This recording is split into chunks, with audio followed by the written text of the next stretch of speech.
All right, today we're going to piece together a bunch of different things that we have seen, both from chapter 6 and from parts of chapter 7, and we're going to talk about percents. So to start with, the word percent comes from the Latin meaning per hundred, as in our cent, a penny. Our penny is worth 1/100th of a dollar. So when we say n percent, we really mean n per hundred.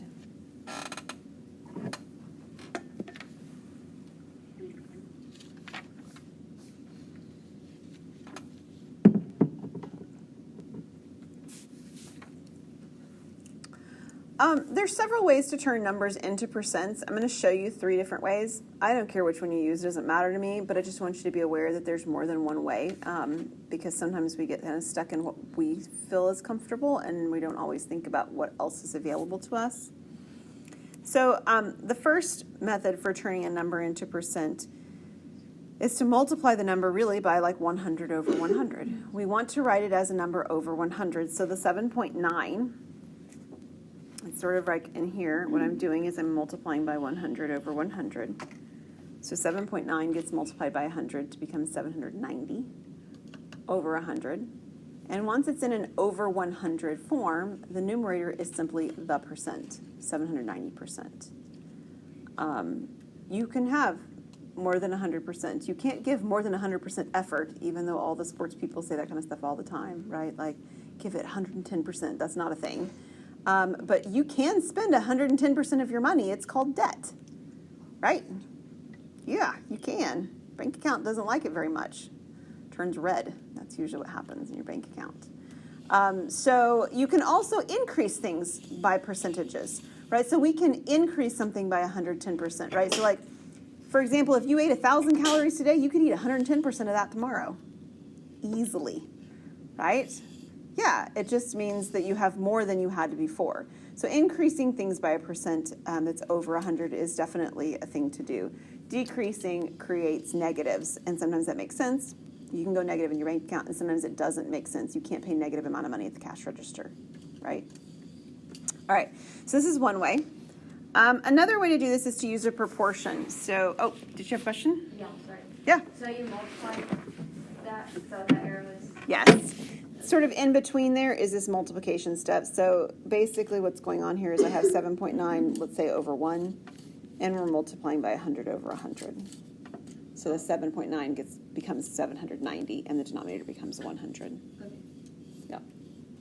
And if it started out with a denominator that was already, so I have another class where they start out with values that look something like this, 5 over 25. We'll just use that for an example.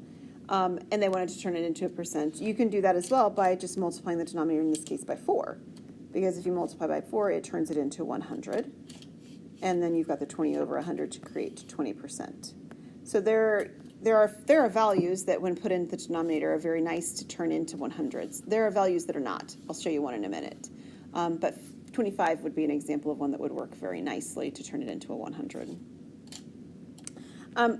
Another way to do this is to use proportions. We saw proportions back in section 6.4. So we're writing 7.9 over 1, and then we are trying to figure out what percent that is. So that's n over 100. And we can cross multiply to make that happen. So 1 times n is n.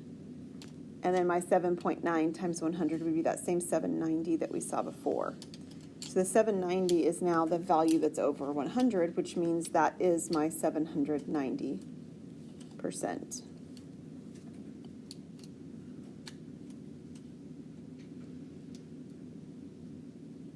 And then probably the one that you're most familiar with is the last one. And again, it works really nicely when you're starting out with a decimal form, not necessarily if you're starting out with other things. So it really is just one of the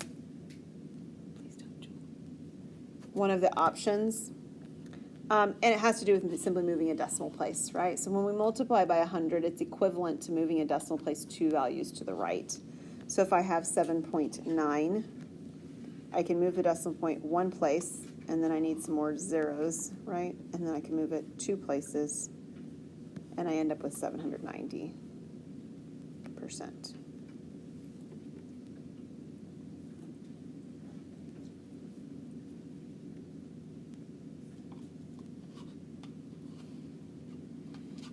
So the first example looks a lot like my 7.9. It's actually the value 42.6. So all of the ways that we did it are very convenient and easy to do because it's in the same form that we saw it done with before. My second example, 8/3, not so nice. It doesn't have that decimal form. And while we could turn it into a decimal, and that's fine, it didn't start out that way. So on the first one, you might like to use that second or the third option, the one that I just did at the very end, where it says I'm just going to move the decimal 2 places to the right. So there's one place, and then here's another place. And we get the very large percent, 4260, so 4,260%. Okay, so moving the decimals. I can't really do that with 8/3. There's not a decimal that I see present. I could turn it into a decimal form and do it. That would be okay. This one sets up really nicely to use a proportion. So I'm going to show you how to do this with a proportion. Oh, let me tell you why it doesn't work well for number one, method one. Okay, so it doesn't work well to move it as a decimal point because I don't have any decimals. That was step 3, or method 3. Method number 1 says that I need to be able to write the denominator as 100. There's not a number I can take 3 and multiply by to get 100, right? It's not like the 4 I had on this sort of made up, or 25 I had as a made up example earlier. It doesn't work like that. 3 doesn't have that property. So it does work okay to use property number 2, though. I keep calling them properties. Let's call it method number 2. And that's to create a proportion. So creating a proportion means that we set it up to be equal to n over 100, and then we cross multiply. So I have 3n on one diagonal, and I have 800 on the other diagonal. And then I divide by 3. And if you divide that by 3, what do you get?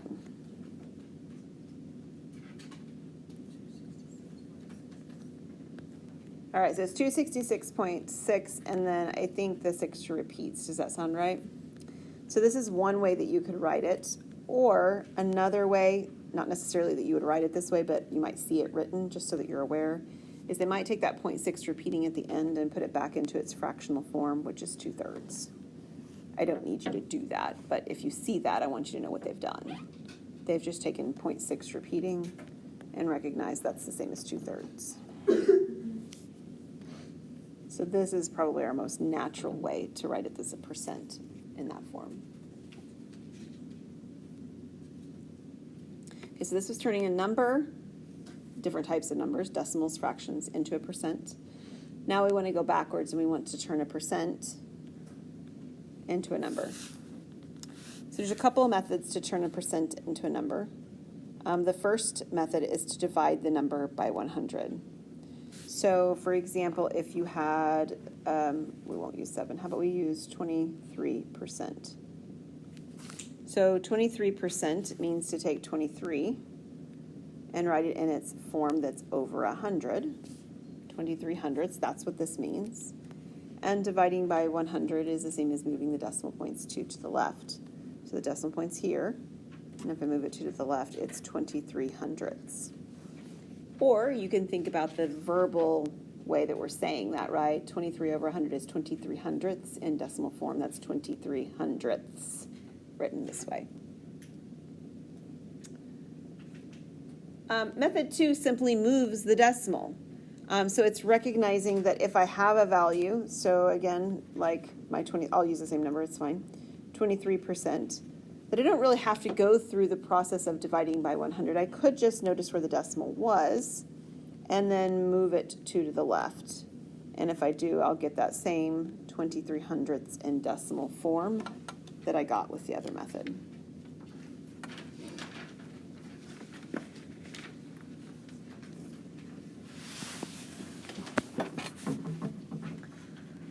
All right, so a couple of examples of this. So we're going to convert each of the following into a decimal. The first one is 4.5%. If you'd like, you're welcome to change that 0.5% into 4.5% like that.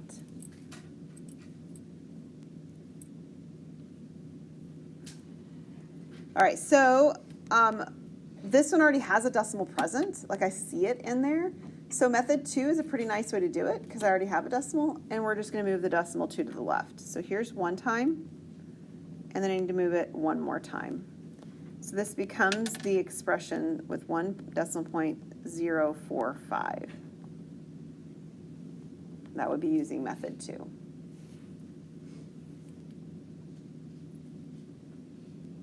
I could do the same thing with 125%. I mean, that's fine. But you can also recognize it as 125 over 100. And if you were to divide 125 by 100, what do you get? 1.25.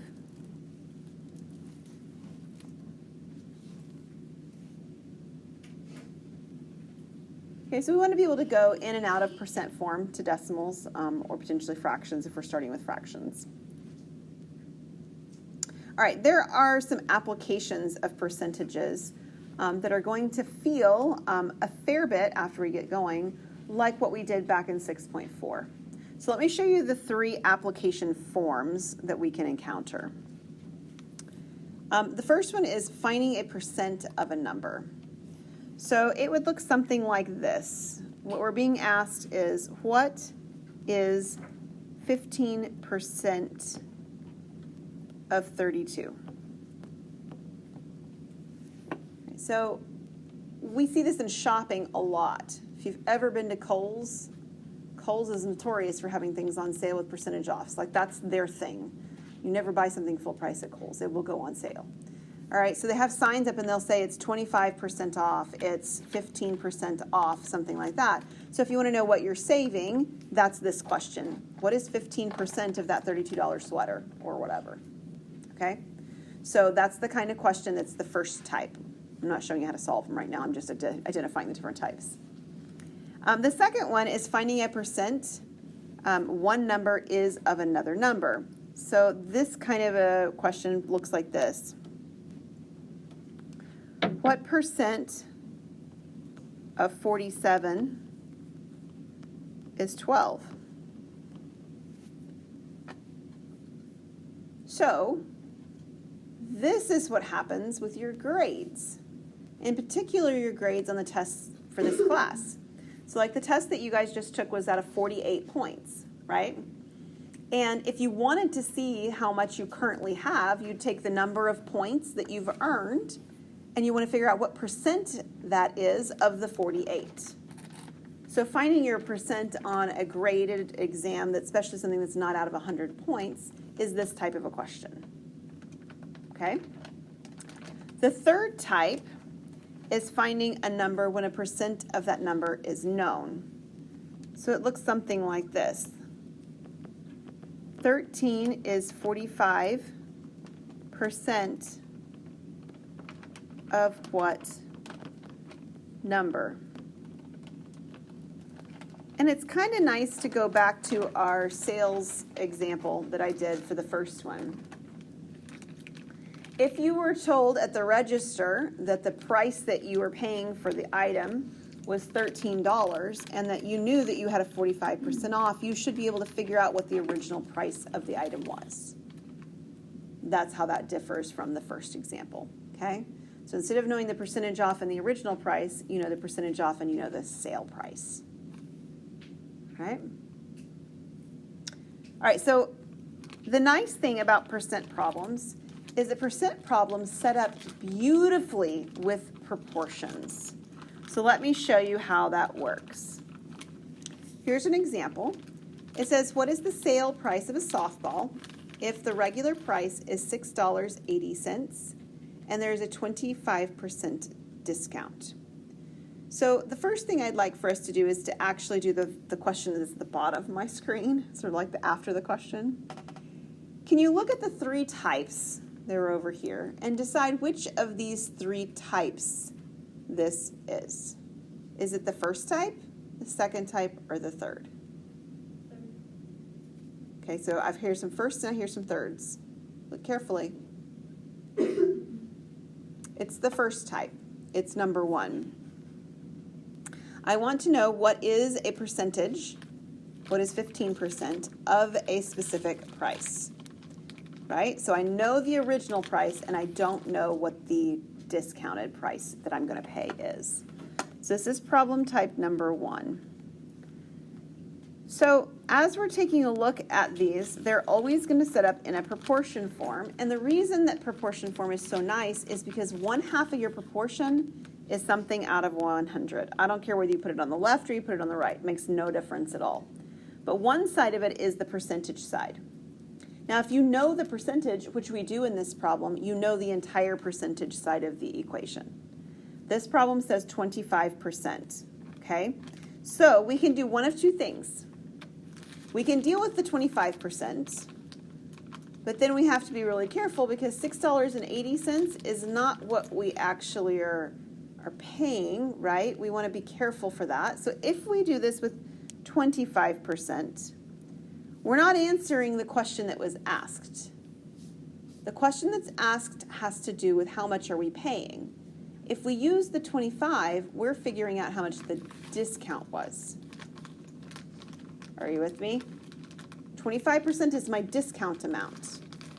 So if we set it up like this, which is perfectly fine to do, at the very end we need to remember that what we found was not the price that we're paying. What we found is the amount we're saving. So we have to take it off of the $6.80.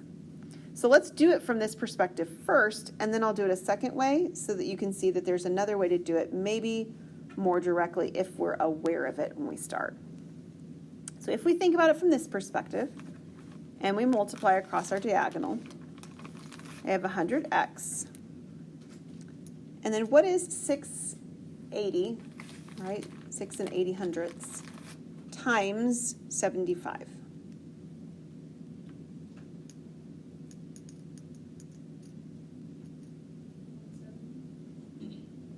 I don't even have this one written down. What'd you get? 170. Sounds good. Okay. Then we would divide by 100. What is 170 divided by 100? Yeah, it's 1.7. And we're talking money, so I'll put a 0 after it. But this is the savings. So how would I use that then to find the price of my product? Yeah. So at the end, I have to do 680 minus 170, and what would I get? 510. So my answer at the end requires me to pause before I just jump to the point that I found X and I'm done. I'm not done on this one. I have to make sure I found what I think I've really found, right? And I need to subtract to get there. So that's one way. The other way to do this problem is that instead of setting it up as being a 25 on top, we can set it up to be 75. Why is it 75? Yeah, it's the rest of the 100%. So if we saved 25%, then that means we paid 75%. Does that mean that after multiplying the answer, we'll get the answer? Yes, it does. So I like the second way, but either way you do it, there's a process which you have to think, right? Do we think at the beginning, wait a minute, I don't want to use 25, I want to use 75? Or do we think at the end, oh wait, I didn't find the sale price, I found the savings that I had. So one way or another, you have to pause long enough to decide where I'm doing some kind of subtracting. So I'll use a different letter since I used X before. We'll use Y because obviously they don't represent the same thing. And if I cross multiply this, I have 100Y equals, and this time it's actually 510 when I cross multiply. So when I divide by 100, what do I get for Y? Yeah, I get $5.10. So either way, we get that same $5.10, but the way we structured it was slightly different. Okay? All right. Let's do example 4.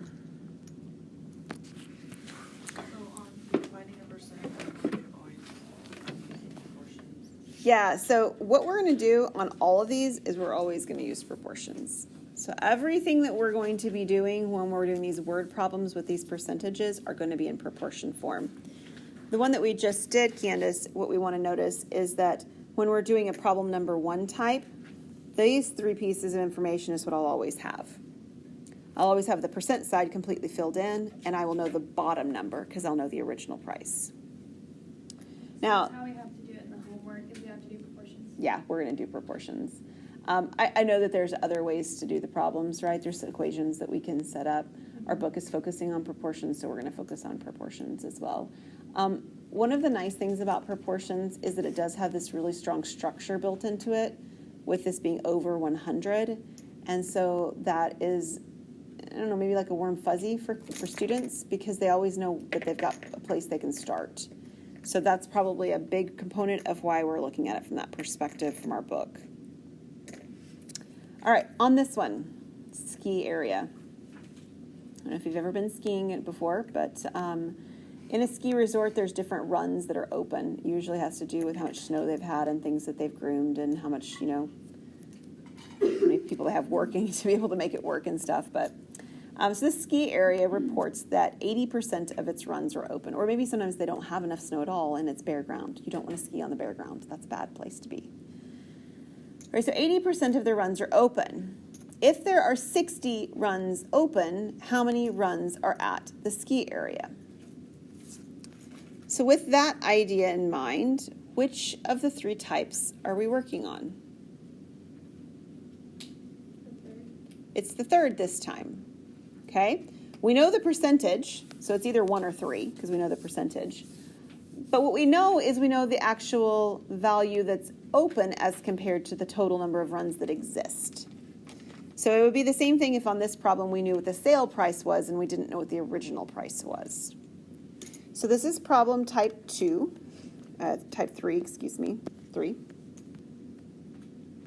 And again, we can always set it up because we've got a piece over 100. All right, so we know the percentage. What is the percentage? It's 80. So half of my problem, 80 over 100, is done. The difference between this one and the last one is where our 60 runs go. Our 60 runs represent the 80% that are open, which means it's along the top. So our 60 is over here. And the number of runs that completely exist is the number we don't know, which is on bottom. So when we're working on a type 3 problem, the pieces of information will always go, again, the whole percentage on the left-hand side, and there'll be a value on the top. Then we're going to cross multiply. So I have 80x equals 6,000. And we'll divide by 80.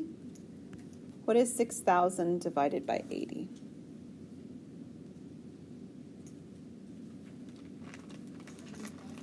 What's that? 75. 75 what? Runs, yeah.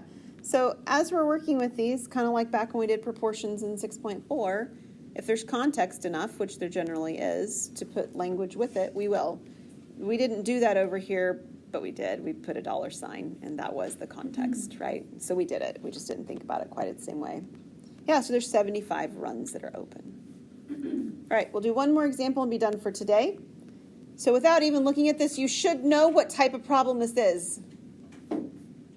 It's got to be 2 because I didn't do one of those yet, right? This is problem type 2.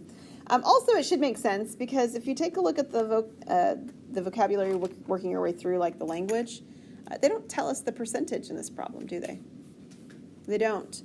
So it says Mort bought his house in 2008 for $159,000. It was recently appraised for $195,000. What is the approximate percent increase in the value of his house to the nearest percent?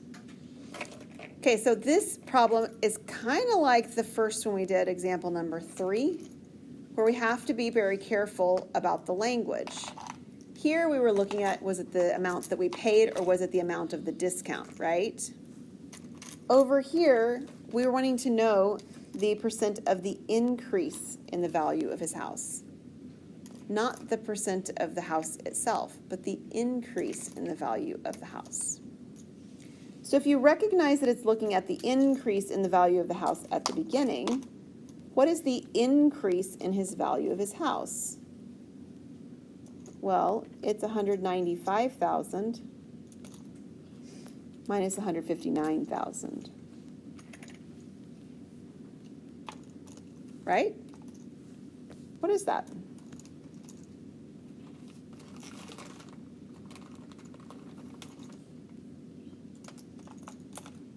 How much did his house go up in value? $36,000. So this is our increased value that our house has now. So we still set up our proportion with a percent on one side, and we know exactly what goes on top. It's the unknown. I don't have a percent given to me in this problem, so that's what I'm looking for. Now the 100% of the price is the original price of the house. So that's the $159,000. And then what goes on top is his new increased, like the increased amount, not the new price, but the increased amount of the value. So it increased $36,000. Is that okay? I'm going to show you what happens if you don't do the increase. I'll show it to you next time, but let's finish this problem out with this setup first. So I have 159,000, X on the left, and then I have 3,600,000 on the right.